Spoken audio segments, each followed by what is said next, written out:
പ്രതിപക്ഷം ഒറ്റക്കെട്ടായി നിന്ന് സർക്കാരിന് ഒരു ബില്ലിനെ പരാജയപ്പെടുത്തുന്ന ആദ്യത്തെ ബിൽ എന്ന രൂപത്തിൽ കൂടി അതിനെ കാണേണ്ടി വരില്ലേ? പി ആർ സുനിൽ, ഇപ്പോൾ 360 പേരുടെ പിന്തുണ വേണം, 293 പേരുടെ പിന്തുണയെ നിലവിലുള്ളൂ എന്ന് വരുമ്പോൾ വലിയ കണക്കിലേക്ക് എത്തേണ്ടതുണ്ട്. അത് അത്ര സാധ്യമല്ല.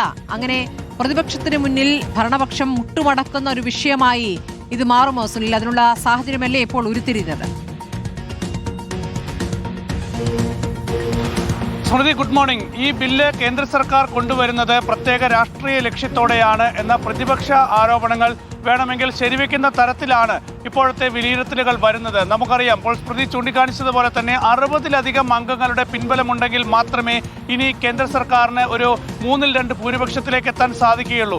293-ൽ നിന്ന് ഈ 360-ലേക്ക് എത്തുക കേന്ദ്ര സർക്കാരിനെ സംബന്ധിച്ച് അത്ര എളുപ്പമല്ല. അപ്പോൾ പരാജയപ്പെടും എന്ന് ഉറപ്പായിട്ടും ഇങ്ങനെയൊരു ബില്ല് കൊണ്ടുവരുന്നതിന്റെ ലക്ഷ്യം എന്താണ് എന്നതാണ് പ്രധാനപ്പെട്ട ചോദ്യം. അത് രാഷ്ട്രീയ ലക്ഷ്യം തന്നെയാണ്. അപ്പോൾ മോദി സർക്കാരിന്റെ കഴിഞ്ഞ 12 വർഷത്തെ ചരിത്രത്തിൽ ഒരുപക്ഷെ ഇത് ആദ്യമായിട്ടായിരിക്കും പരാജയപ്പെടുന്ന ഒരു ബില്ലുമായി സർക്കാർ പാർലമെന്റിൽ വരുന്നത്. ഒരുപക്ഷെ സ്വതന്ത്ര ഇന്ത്യയുടെ ചരിത്രത്തിൽ ഒരു സർക്കാരും കാണിക്കാത്ത ഒരു ധൈര്യം ഈ വിഷയത്തിൽ കേന്ദ്ര സർക്കാർ, മോദി സർക്കാർ കാണിക്കുന്നു എന്നതിന് പിന്നിൽ വലിയ രാഷ്ട്രീയ ലക്ഷ്യം തന്നെയാണ്. അപ്പോൾ പാർലമെന്റിൽ പരാജയപ്പെടുന്നിടത്ത് നിന്ന് പശ്ചിമ ബംഗാളിലടക്കം വലിയൊരു വിജയം കേന്ദ്ര സർക്കാരും മോദി സർക്കാരും പ്രതീക്ഷിക്കുന്നു എന്ന് വേണം നമുക്ക് വിലയിരുത്താൻ. ഏതായാലും വനിതാ സംവരണം ഇന്നലെ മോദിയുടെ പ്രസംഗത്തിൽ തന്നെ അദ്ദേഹം പറഞ്ഞിട്ടുണ്ട്. ഈ സംവരണത്തെ പ്രതിപക്ഷം എതിർക്കുകയാണെങ്കിൽ സ്വാഭാവികമായും അതിന്റെ രാഷ്ട്രീയ നേട്ടം തനിക്ക് ലഭിക്കും എന്നാണ് ഇന്നലെ മോദി പ്രസംഗത്തിൽ ചൂണ്ടിക്കാണിച്ചത്. ക്രെഡിറ്റ് വേണ്ട എന്ന് പറയുമ്പോഴും ആ ഒരു ക്രെഡിറ്റിലൂടെ ഒരു വലിയ രാഷ്ട്രീയ പ്രചരണം BJPയും നരേന്ദ്രമോദിയും ലക്ഷ്യം വെക്കുന്നു എന്ന കാര്യത്തിൽ യാതൊരു സംശയവുമില്ല.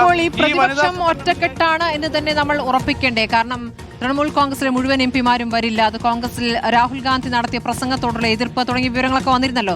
പക്ഷേ പശ്ചിമ ബംഗാളാണ് ആദ്യ ലക്ഷ്യം. അപ്പോൾ ആ ലക്ഷ്യത്തിലേക്ക് മോദി സർക്കാർ പോകുമ്പോൾ ഇവിടെ രാഹുലിന്റെ പ്രസംഗം മാത്രം ഒരു വിഷയമാക്കി മമത കാണുമോ? എന്താണ് ഈ പാർലമെന്റിൽ വന്ന തൃണമൂൽ എംപിമാരുടെ കണക്ക്?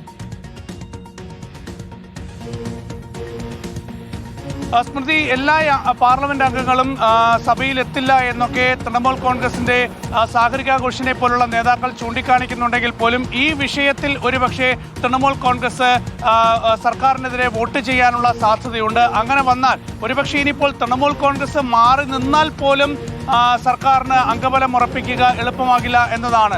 തൃണമൂൽ കോൺഗ്രസിനെ ഒഴിവാക്കി മറ്റ് പ്രതിപക്ഷ പാർട്ടികളെ ചേർത്ത് വെച്ചാൽ പോലും കേന്ദ്ര സർക്കാരിനെ സംബന്ധിച്ച് ഈ ബില്ല് പാസാക്കൽ എളുപ്പമല്ല.